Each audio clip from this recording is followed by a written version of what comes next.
Bom dia, meus amigos. Bom dia especial para o amigo José Manuel. Desejo um grande sucesso nesse evento. Aqui é o Jean Pejo. De verdade, gostaria muito de estar com vocês, mas temos que, por necessidade de trabalho aqui em Brasília, de podermos acompanhar de longe esse evento. Mas, Zé Manuel e amigos, em especial os amigos ferroviários, me foi pedido para comentar sobre o transporte internacional por ferrovia. E é com enorme satisfação que eu vou apresentar alguns comentários sobre esse tema. Vamos lá. Nós temos que separar o sistema ferroviário através dos vários blocos do mundo. Se nós analisarmos o sistema do bloco da América do Norte, que envolve os Estados Unidos, Canadá e o México, que seguem as regras da AAR, né?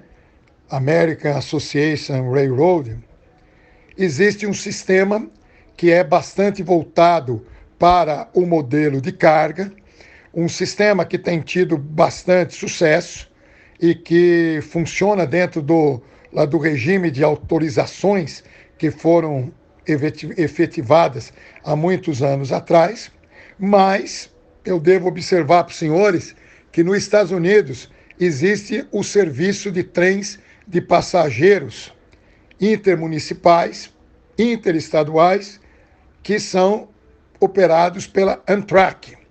A Amtrak opera os sistemas de passageiro e é uma entidade do governo americano. Então, existe sim a alternativa ferroviária e um serviço de muito boa qualidade. Existem regiões em que a operação da Amtrak não deve nada aos modelos das ferrovias de passageiro da Europa, que realmente na Europa Ocidental são as ferrovias de referência com relação à sua atuação. O modelo nos Estados Unidos é um modelo praticamente de operação vertical, né? Onde o operador ele participa em todas as etapas, tanto na questão da infraestrutura, do material rodante, na comercialização, na gestão do direito de passagem, enfim, isso é muito bem efetivado entre as empresas americanas. Mas vale salientar, para concluir, uma rápida passagem pelas ferrovias da América do Norte, de que as short lines elas foram criadas exatamente para poder atender vários produtos que as ferrovias de grande capacidade não tinham o interesse e não tinham, talvez até mesmo, a competitividade para poder estar participando desse mercado.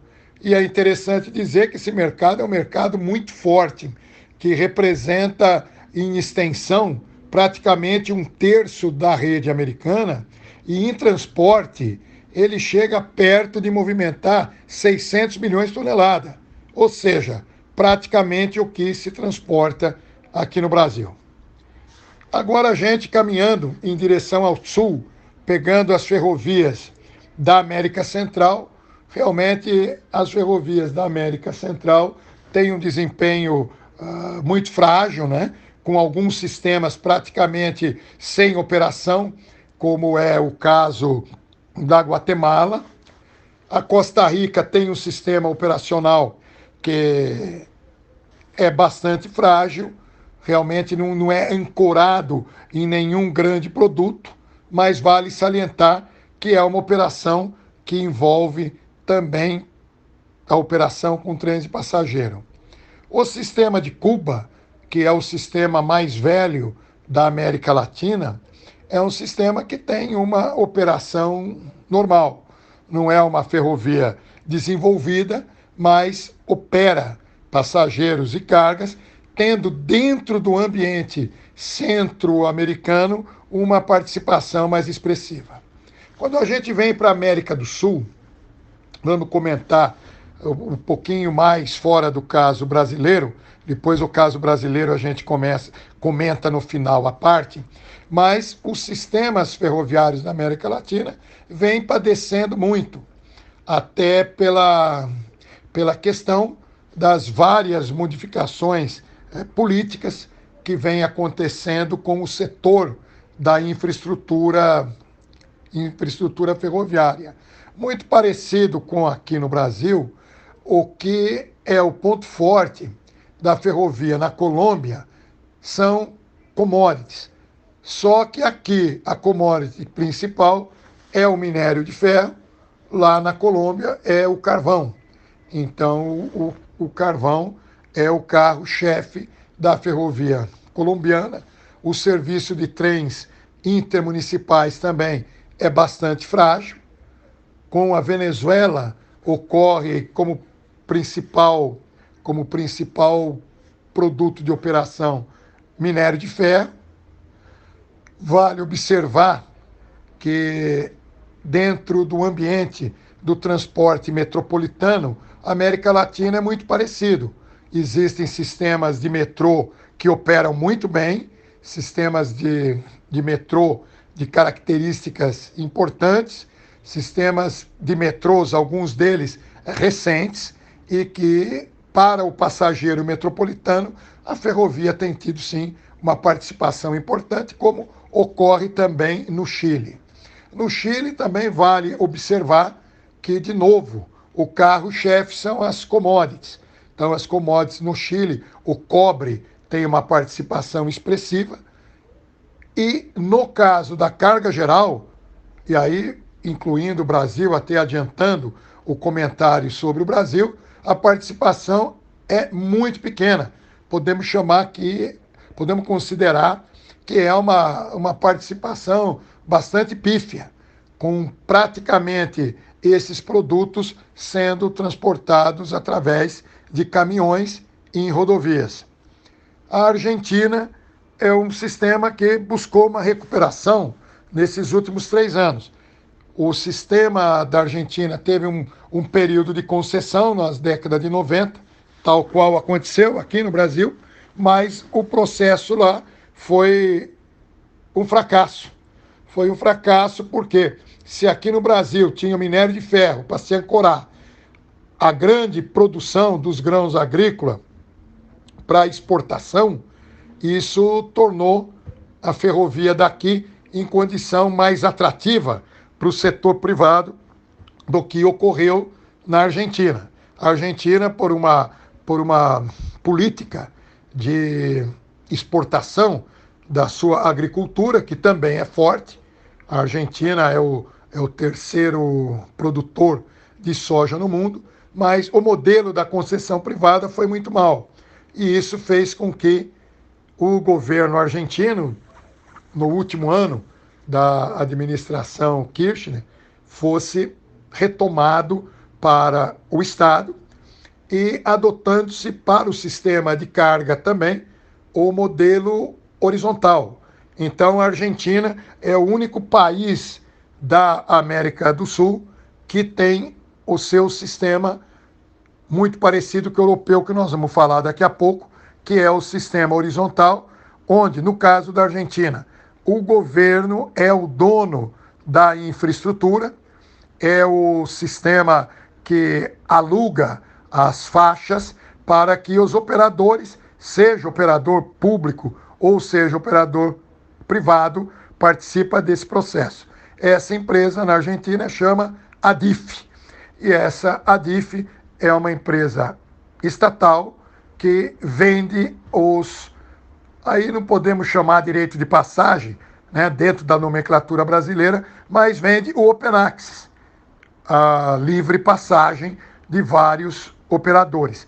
Inclusive, algumas das concessionárias do passado hoje se transformaram na linguagem brasileira, na regulação brasileira, em operadores ferroviários independentes, como o Nuevo Central Argentino, que continua sendo uma empresa privada, mas não mais no modelo vertical, mas um off no modelo horizontal. O Uruguai vive aí uma das ferrovias também de pouquíssimo uso. E voltando só para finalizar a Argentina, desculpa não ter feito comentário, mas na Argentina também tem trens de longo percurso com uma operação que podemos chamar de regular até para boa. Bom, seguindo com o Uruguai tem uma ferrovia bastante frágil, agora está promovendo um investimento, e é um investimento com recursos privados para atender o mercado de celulose. Tem obras em construção, inclusive sendo feito dentro desse consórcio com uma empresa brasileira. E transporte de passageiro também praticamente não tem, somente tem sistema de passageiro na área metropolitana. A ferrovia do sistema do Paraguai é praticamente inexistente. O Paraguai tem muito interesse em poder estabelecer parcerias com o Brasil, com a Argentina, no sentido de desenvolver seu sistema ferroviário. Mas podemos dizer que a ferrovia paraguaia, no momento, ela inexiste. A Bolívia tem uma ferrovia de operação privada, dentro do modelo vertical, que é Ferrocarril Oriental. É uma ferrovia que opera muito bem, dentro dos seus limites, inclusive tendo uma operação que poderia ser estendida no futuro aqui com o Brasil, quando o Brasil retomar com a ferrovia hoje operada pela Rumo, da Ferroviária Novo Oeste, a antiga rede da Rede Ferroviária Federal, que foi a primeira rede a ser concessionada em 96. A Bolívia tem um potencial de crescimento muito grande, tendo uma boa relação de integração com o Brasil. Mas mesmo não tendo essa relação de integração com o Brasil, é uma ferrovia que já vem operando desde o final dos anos 90 e vem operando cada vez melhor do que vinha antes e, inclusive, já expandindo sua operação em direção a Santa Cruz de la Sierra e negociando muito aí com participação do próprio governo para que seja feita a expansão do sistema ferroviário para poder estar atingindo o Pacífico através do sul do Peru, uma vez que hoje já existe uma conexão com o Pacífico pela ferrovia Antofagasta-Bolívia. Mas aí existem algumas questões dentro de um ambiente político entre Chile e Bolívia que não tem motivado muito a Bolívia em desenvolver a expansão da sua ferrovia nessa direção. Então, de um modo geral, na América Latina, esse é um quadro daquilo que nós estamos vivendo hoje. Passando para o continente europeu é o ponto central, ferrovia de passageiros de excelência, trens de alta velocidade, cada vez mais expandindo a rede. Portugal já entrando dentro do seu programa de trem de alta velocidade. Os países da Europa, não Europa Ocidental, mas aqueles países oriundos, os países que são do leste europeu, que são oriundos da época do final da Segunda Guerra Mundial, daquele bloco que podemos chamar do bloco soviético, também já estão entrando no seu programa de trem de alta velocidade. O sistema de carga geral não é calcado em nenhuma commodity, o forte é o transporte de equipamentos industrializados, trens de carga que convivem muito bem com trens de passageiro, com alta capacidade, alta qualidade operacional e dentro do modelo horizontal. A Europa trabalha no modelo horizontal, a infraestrutura em geral, ela é controlada pelo governo de cada um dos seus países e que tem inúmeros, centenas de operadores ferroviários independentes, na nossa nomenclatura, que levam a cabo o sistema ferroviário de melhor qualidade no mundo, sem dúvida nenhuma. Aí, passando já, apesar de ser Europa, mas a Rússia, a gente tem que considerar a parte, é um país que tem uma ferrovia de carga muitíssimo eficiente, com transporte de commodity também muito forte. A Rússia tem muito carvão, transporta muito carvão pela ferrovia, tem o transporte de passageiro muito bom, tem um parque de material rodante significativamente grande, comparando-se ao parque de equipamento dos Estados Unidos.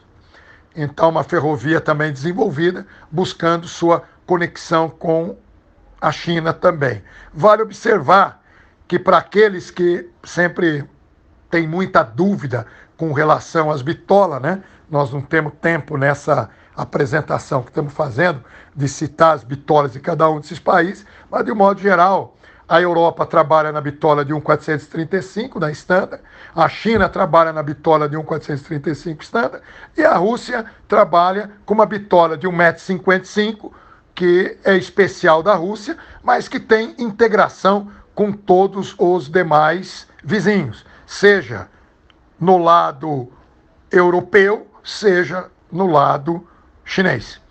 Então, a gente passando rápido pela Europa, indo para a África tem dificuldades enormes, claro, até pela questão econômico-financeira. A África, através da África do Sul, tem um sistema muito parecido com o sistema brasileiro, voltado praticamente para a exportação de minério de ferro, em volumes bastante expressivos, como ocorre aqui no Brasil. E os demais países com uma dificuldade grande. E a gente não pode deixar também exemplo do comentário que fizemos com a Rússia, a ferrovia da Índia, que é uma das maiores ferrovias do mundo em extensão, tem um serviço de carga expressivo, um serviço de passageiro expressivo e que tem um sistema que aqui é muito mal apresentado. Porque quando se fala do sistema da Índia, só se apresenta aqueles trens com várias pessoas em cima dos trens, enfim, imagens que buscam dar uma ideia completamente errada do que é o pujante e forte sistema ferroviário da Índia. Finalmente, vamos aí para o novíssimo mundo aí, com a Austrália e com a Nova Zelândia, onde a ferrovia australiana é muitíssimo forte no sistema de minério de ferro, no sistema de carvão, produzindo com essas commodities maior produção do que o Brasil. Só essas commodities aí transportam mais de 1 bilhão de toneladas ano. E uma coisa importante, existe a figura do trem de passageiro. Eu gostaria que, no caso da Austrália, citar algo que eu tive pessoalmente verificando lá, que são os trens da cana para as usinas. Então você leva da fazenda para as usinas por trem. Um transporte muito mais barato, um trem muito simples, com uma bitolinha de 60 centímetros, com uma locomotiva de potência baixa, praticamente essas locomotivas de manobrinha, essas locomotivas aqui de 300, 400 HP, e que transportam vários vagonetes, praticamente aí com 5 a 12 toneladas cada uma, com preço baixíssimo e que torna uma competitividade maior na produção do açúcar, né? Porque lá na Austrália se produz muito mais açúcar do que produção de álcool. A Nova Zelândia já não tem toda essa expressão com relação ao sistema ferroviário. Vale observar também dentro do sistema asiático, com Japão, China, a referência dos trens de alta velocidade, onde o Japão foi o primeiro, a China foi o último e hoje é o maior sistema. Hoje o sistema chinês tem mais de 16 mil quilômetros de rede de trens de alta velocidade. O Japão tem a mais antiga rede, que iniciou em 64 com o Shinkansen, e até hoje, graças a Deus e graças à competência e à vontade do governo e das empresas japonesas, nunca aconteceu nenhum acidente. Finalmente, para não tomar muito tempo de todos, Ferrovia do Brasil é um sistema que opera no programa horizontal. Nós acreditamos muito que agora, com a renovação das concessões, se defina a entrega daqueles trechos, daqueles ramais, ou mesmo antigas ferrovias que não são utilizados, sejam utilizadas para as short lines. Short lines que cremos e vamos trabalhar para isso, para que tenha um sistema de passageiros e carga vocacionado pela carga regional e que a gente possa dar vida para essas regiões, vida para essas cidades, gerando riqueza através da ferrovia, como aconteceu no passado. Os demais sistemas, eu vejo que o produto minério de ferro e os produtos de grande participação de commodity para exportação, como a soja, como o milho, como mesmo o algodão, não tem dúvida que os empreendimentos que estão sendo colocados em curso, claro que merecendo ajustes, que sempre fazem parte do processo, darão solução para esses sistemas. Agora, o que nos preocupa, sim, dentro do ambiente ferroviário, é encontrarmos solução para produtos como a carga geral, como produtos do dia a dia das pessoas, onde o Brasil continua dependendo do transporte rodoviário. Então, meus amigos, um forte abraço a todos, muito sucesso e que Deus abençoe esse evento. Tchau.